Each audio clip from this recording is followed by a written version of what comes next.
dimanapun, kapanpun kita harus cinta Nabi Muhammad, karena sebenarnya cinta adalah cinta pada Allah, cinta pada Rasulullah.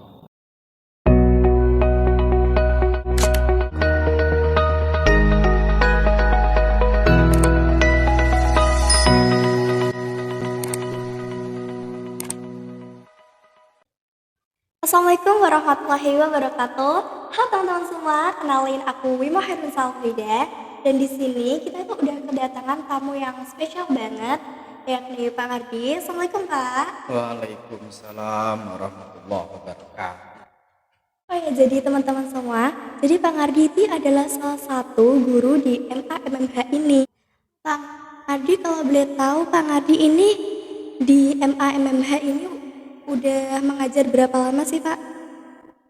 Saya kurang lebih sudah 10 tahun, karena sebelumnya saya itu mengajar di Madrasah Sanawiyah. Setelah itu karena ada guru yang keluar atau pensiun untuk pelajaran salaf, saya dipercaya untuk masuk kurang lebih tahun 2012. Oh, jadi udah lumayan lama ya Pak ya? Dan kalau boleh tahu Pak Ngardi ini menampu pada mapel apa aja sih Pak? Untuk di Madrasah Aliyah ini saya dipercaya dari pihak kepala sekolah saya untuk mengangku pelajaran salaf. Perlu diketahui bahwasanya di Madrasah Aliyah Matul Huda ini pelajaran salaf atau kitab kuning itu memang pelajaran salah satu diprioritaskan, karena ini adalah salah satu wasiat dari para pendiri Madrasah Matul Huda. Jadi di sini pelajaran salaf di MA Matul Huda itu ada fikih, ada hadis, ada taklim, ada nahwu, balaghah, ada tauhid, dan ada taklim. Jadi ada 6 mapel pelajaran salaf yang insya Allah selama MMH masih berdiri, salaf itu masih ada semboyannya dari para pendiri Madrasah Matul. Oh, jadi seperti itu ya Pak ya? Ya. Oh ya teman-teman, jadi kita hari ini tuh mempunyai tema yang sangat spesial, yakni tentang Maulid Nabi. Seperti yang kita ketahui, Maulid Nabi kan adalah hari kelahiran Nabi Muhammad. Yang mau saya tanyakan kepada Pak Nardi, awal mula terjadinya peringatan Maulid Nabi itu seperti apa sih Pak? Di sini awal mula peringatan atau perayaan Maulid Nabi itu banyak sekali beberapa pendapat, tapi di sini saya akan berusaha untuk menjawab sesuai dengan pengetahuan saya yang ada keterangannya di salah satu kitab, yaitu I'anatul Talibin juz 3 pada halaman 64.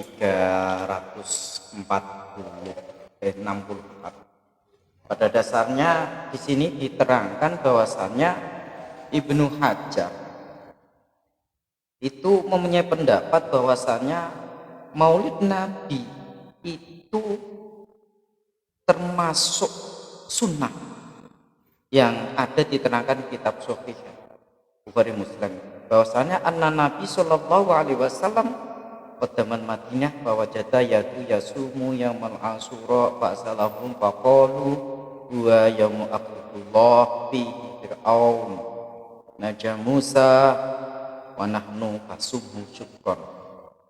Di sini diterangkan bahwasanya Nabi Muhammad itu pernah datang ke Mekah atau ke Madinah, kemudian menemukan orang Yahudi yang di situ berpuasa hari Asyura atau 10 tanggal Muharram. Kemudian orang Yahudi itu mengatakan bahwasannya aku melakukan puasa ini karena memperingati pada terjadinya Allah menenggelamkan Fir'aun dan Allah menyelamatkan Nabi Musa. Pada itulah aku melakukan puasa karena rasa syukurku dengan kejadian tersebut. Terus Nabi Muhammad nahnu ala bi Musa minkum, artinya yang sebenarnya yang berhak untuk melakukan rasa syukur memperingati kejadian tersebut adalah saya. Hadis ini menunjukkan ketika ada sesuatu peristiwa yang di situ memang menyenangkan atau peristiwa yang menjadi sejarah, kita itu untuk memperingati dengan rasa syukur. Ini latar belakang. Kalau kita kaitkan dengan Maulid Nabi, kita sebagai orang Islam itu mestinya dengan kelahiran Nabi Muhammad itu harus syukur sesyukurnya, harus senang karena pada akhir zaman ini dilahirkanlah seorang manusia yang luar biasa, yaitu Nabi Muhammad SAW. Sejarah itu seperti itu. Ada yang mengatakan lagi, diceritakan bahwasanya Abu Lahab itu mengapa siksanya setiap hari Senin kok diringankan oleh Allah, padahal sesuai dengan di Al-Quran Abu Jahal itu adalah salah seorang manusia yang dikekalkan di neraka.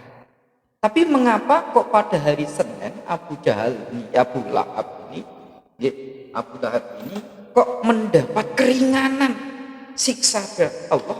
Karena apa? Ketika Nabi Muhammad SAW itu dilahirkan di dunia ini, Abu Lahab itu senang. Dengan bukti senangnya yang beliaunya ini memperdekakan budak yang namanya Suwaibah. Karena lama basyarat biwaladati sallallahu alaihi wasallam. Sebab Abu Lahab ini merasa senang dengan kelahiran Nabi Muhammad, yang Nabi Muhammad itu sudah sejak lahir mempunyai kehebatan atau mukjizat, sehingga Nabi Muhammad itu dari jarinya, kedua jarinya biasanya identik dengan apa itu bayi itu ketika lahir itu kan ngemut, ngemut. Di sini hebatnya Nabi Muhammad itu dari jarinya keluar air itu. Nah, maka dari itu, dari kejadian di sini berarti sejatinya seharusnya ya Maulid itu sudah ada sejak pada Nabi Muhammad Shallallahu Alaihi Wasallam. Lah, untuk Maulid yang masuk di Indonesia itu kok bisa sampai di Indonesia? Itu yang membawa adalah para wali songo, yaitu ketika sekitar abad 14 sampai 1404 Masehi, wali songo datang itulah dengan membawa Maulid Nabi. Nah, Maulid Nabi ini dilakukan orang-orang Jawa, sehingga seperti di sekitar Pati itu ada gerbekan atau meron yang ada di Sukolilo. Itu luar biasa pemeringatannya itu, karena itu adalah salah satu bentuk merayakan kelahiran Nabi Muhammad. Tapi sekarang fenomena sekarang itu Maulid Nabi Muhammad itu tidak harus di Rabiul Awal atau di bulan, tapi sekarang itu dilakukan setiap saat karena rasa cinta kepada Nabi Muhammad SAW. Oh ya Pak Ngardi, kalau boleh tahu nih, hukum perayaan Maulid Nabi sendiri itu apa sih Pak? Ya, terima kasih pertanyaan masalah hukum, karena ini adalah hukum berhubungan dengan syariat, dengan ibadah, karena ibadah itu memang tidak lepas dari hukum.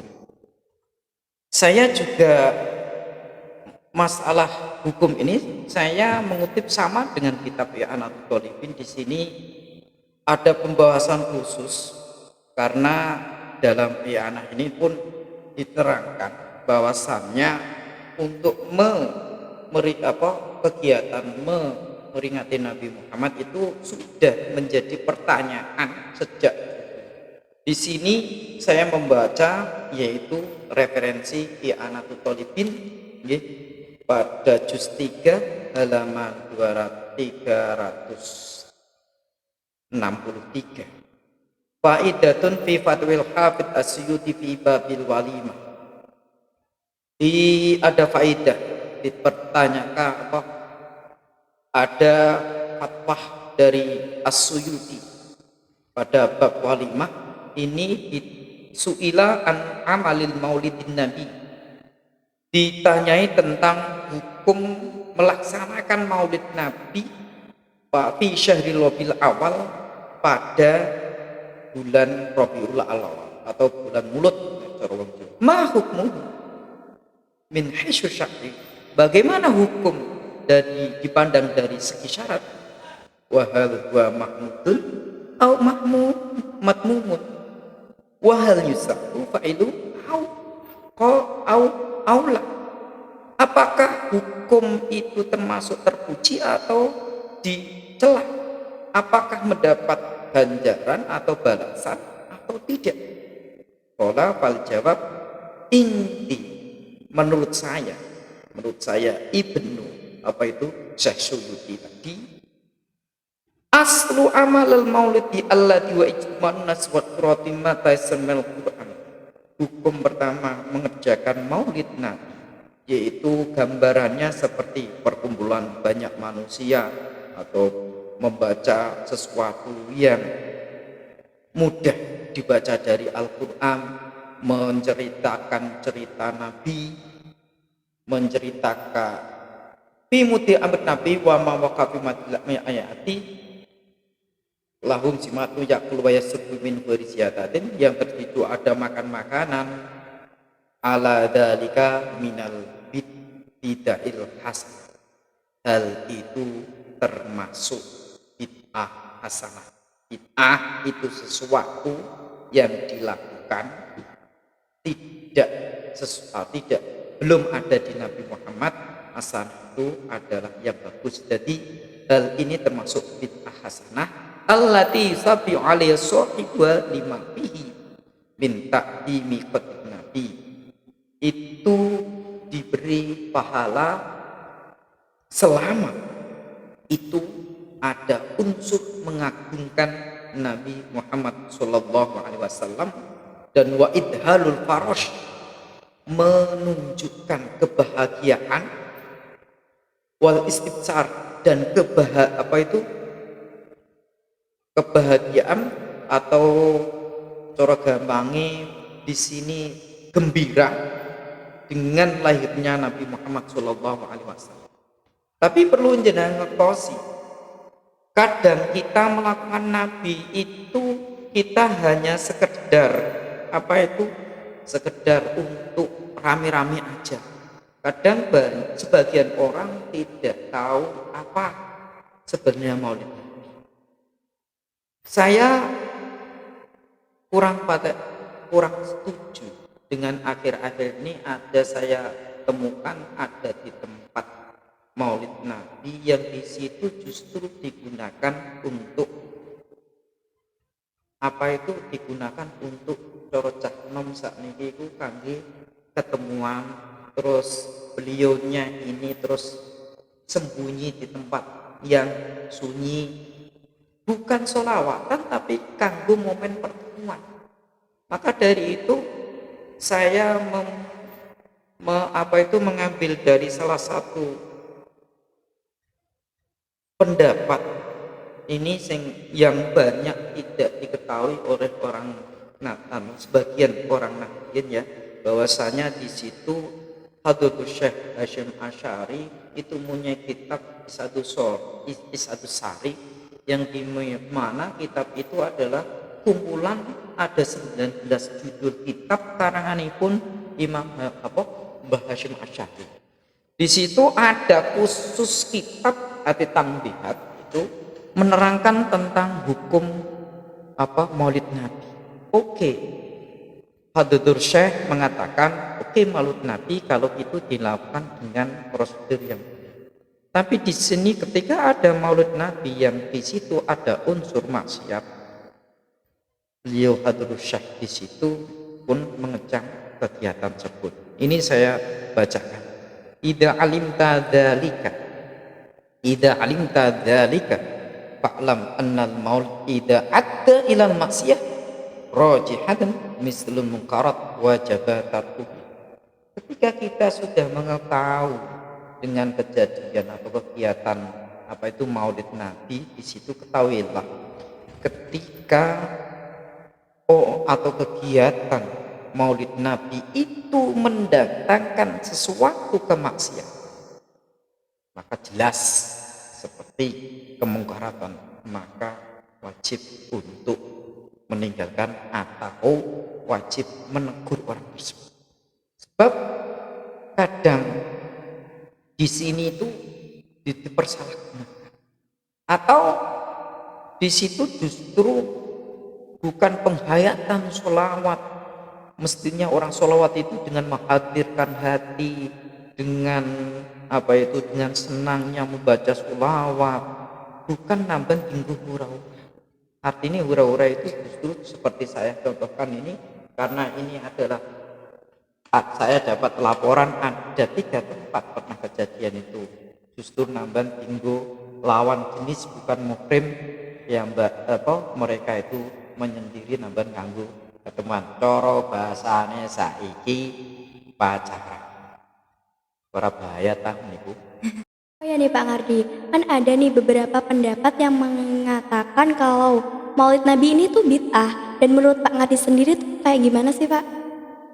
Terima kasih pertanyaannya. Di sini memang fenomena hukum Maulid Nabi di kalangan orang Islam sendiri itu memang banyak sekali. Ada yang mengatakan bid'ah, itu haram, entah karena tidak ada di Nabi Muhammad. Kan tadi sudah saya jelaskan berdasarkan di kitab ya Anatut Talibin tadi kan, Imam siapa tadi, Imam Ibnu Hajar Al-Asqalani tadi kan sudah terangkan, dan kejadian Abu Lahab itu kan sudah menjadi jawaban. Sekarang mereka yang mengatakan bid'ah, saat ini kita secara logika, ketika kita didatangi atau dilahirkan di dunia ini ada orang yang hebat sekali dan orang yang akan memberi syafaat kita semua, dengan rasa kita untuk senang dengan kelahiran itu, mosok wong sing seneng kok dihukumi bid'ah? Coba ketika kita nyuwun sewu, ada seorang icah nemawon itu, ada datang seorang laki-laki, terus aku seneng, cinta, langsung jatuh cinta, apakah ini termasuk dihukumi bid'ah? Ya enggak bisa. Luweh ini itu kedatangannya Nabi Muhammad yang luar biasa, dengan rasa kita gembira. Mosok rasa gembira ini kok dihukumi bid'ah? Dari mana? Secara logika itu saya kurang setuju. Adapun ekspresi zaman sekarang itu karena apa? Saiki nginten mawon Mbak, ketika kita itu sama-sama suka dengan dangdut, dengan sholawat, apakah kita berani menghukumi Maulid itu termasuk bid'ah? Udah podo-podo bid'ah yo, dangdut lah ya bid'ah Mbak. Maka dari itu sama-sama lah, wong kita jelas maca sholawat, majelis dzikir, kumpulan para wong-wong, kan banyak sekali pas ketika majelis dzikir dengan kita senangnya kedatangan Nabi Muhammad, dengan bukti rasa cinta kita itu membaca sholawat. Lah wong baca sholawat ping pisan nawe diganjar ping 10. Ngono kok ape diarani bid'ah? Ada hadis itu ketika dalam suatu majelis berkumpul dan di situ menyebut ada asma Al-Quran, membaca Al-Quran, menyebut sholawat, dzikir, hafat malaikat akan datang.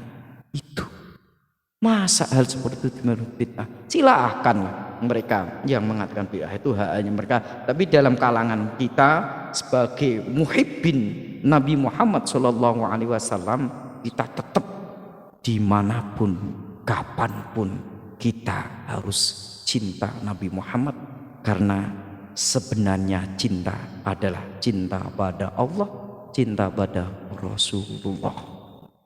Oh ya, dari Pak Ngari sendiri, apakah ada yang mau ditambahkan tentang Maulid Nabi ini sendiri? Ya, terima kasih. Ada. Ini karena zaman sekarang tuh luar biasa. Para pencinta Nabi Muhammad Shallallahu Alaihi Wasallam itu luar biasa. Bahkan setiap malam itu hampir ada acara Maulid Nabi Muhammad yang mendatangkan beberapa habib itu keturunan Nabi Muhammad. Oke, kita memang sejak tadi yang saya terangkan bahwasanya kita tetap untuk dianjurkan untuk selalu membaca sholawat. Jelas di Al-Quran, innallaha malaikatahu yusholluna 'alan nabi ya ayyuhalladzina amanu shollu 'alaihi wa sallimu taslima. Allah, malaikat pun bersolawat, dan kita sebagai orang mukmin yuk kita kan sholat. Tapi hal ini kadang ada beberapa yang tidak diperhatikan. Kadang fenomena masyarakat itu sholawat itu secara hukum syar'inya kan dalam luar kegiatan seperti sholat dan lainnya itu kan hukumnya sunnah. Kadang hukum sunnah itu menjadi fenomena kayak seperti kewajiban. Jadi nek ora teko nang sholawatan kurang mahal. Pada dasarnya ini setelah saya amati, kadang orang itu melakukan sesuatu sunnah tapi justru meninggalkan kewajiban. Contohnya gini, kita mendadangi sholawat tapi kita ternyata sholatnya tidak diperhatikan. Contohnya saking maniak sholawat kepengen manggun ngarep mangkat bar maghrib sudah siap, dan hasil maksud dia menempati yang paling depan, tapi ketika niki dengan depan dia lupa untuk sholat isya, kadang ditinggalkan. Satu, kita mana sholat tapi kurang memperhatikan sholat, kadang kan sampai malam lah ternyata subuhnya ya. Ada lagi ini fenomena, saya pernah dicurhati salah satu orang tua, umurnya anak-anak ini lagi teranu adalah dia setara SMP MTS. Setiap malam itu dapat info menghadiri sholat. Jadi cara ibu nyegah apa gak mau sholat, karena dia sudah punya komunitas teman-temannya itu. Jadi ke sholawat mungkin bareng mangkat. Jadi ibu larang ngoten niku, dianya itu lebih mementingkan komunitas seperti itu. Ternyata setiap malam pulang malam, terus tidurnya kurang. Alasannya apa? Ketika dibangunkan pagi hari, ketika kepalanya pusing, alasannya kepalanya pusing, yo maklum aja wong anjing karipan wegah sekolah. Ini oke lah, kita harus sholawat, oke. Tapi ketika di situ ada sesuatu yang lebih penting, marilah kita untuk mementingkan yang lebih penting, sholawat. Kegiatan-kegiatan ini harus diperhatikan. Contohnya, jangan sampai di majelis sholawatan kalau bisa ya sing wedok manggon nang wedok, sing lanang manggon sing lanang. Itu kadang kan campur aduk. Yang saya kurang paham kurang patek setuju nanggram sholawat tinggu ajang joget. Memang sebagian musik sholawat kadang saya pun joget, tapi jogetnya tiba seperti dangdut. Tapi ya gerak senang itu memang gitu. Kadang kan ada yang over. Itu ambet tinggu joget. Mosok mestinya kan nek kulo apa yang saya ketahui adalah ketika kita membaca sholawat, hadirkanlah hati kita. Ayo do berkesan dengan apa bacaan sholawat itu dengan Nabi Muhammad. Karena sholawat itu memang luar biasa. Nabi Muhammad itu nurun ala nur, cahaya di atas cahaya. Ketika di situ majelis ada makhluk yang saya itu masih ingat dalam pengajian Pak Abdul Wahid Pekalongan itu. Ketika ada orang yang makhluk yang itu diibaratkan orang yang ada di dalam rumah membuka jendela akan masuklah cahaya Nabi Muhammad. Itu hebatnya. Dengan kesan peristiwa yang luar biasa ini, marilah kita pergunakan untuk berkhidmat sholawat. Karena memang sholawat itu sangat menjanjikan. Justru ibadah yang paling hebat itu memang sholawat. Sholawat itu tidak karena Allah atau karena riya, itu tetap menjadi suatu ibadah. Beda dengan ibadah yang lain. Kita sholat riya atau pamer, ini disenani cara gampang enggak boleh. Tapi ketika sholawat dengan apapun rasa makabah kita pada Nabi Muhammad SAW niki wis tidak ada tandingannya. Kan karena apa? Cinta Nabi Muhammad adalah cinta kita supaya mendapat syafaat di hari kiamat. Oh ya, terima kasih ya Pak Ngadi atas ilmu yang didapatkan. Semoga bermanfaat bagi kita semua. Ya, terima kasih juga. Justru saya niki merasa bangga jenengan saya undang untuk berbagi ilmu dari beberapa semua pemirsa yang mendengarkan, yang melihat lewat media ini. Ini adalah salah satu pendapat saya. Apabila nanti ada kekurangan, kesalahan, itulah kelemahan saya. Ini tidak monoton, ini saya usahakan untuk ada referensinya. Maka dari itu seorang ngadi tidak selamanya betul dan kesalahan mohon untuk dibenarkan. Terima kasih. Oke, terima kasih ya Pak Ngadi. Dan buat teman-teman semua, jangan lupa ya like, komen, subscribe, dan jangan lupa juga hidupin lonceng biar gak ketinggalan konten-konten kita selanjutnya. Oke, cukup sekian dari saya. Wassalamualaikum warahmatullahi wabarakatuh.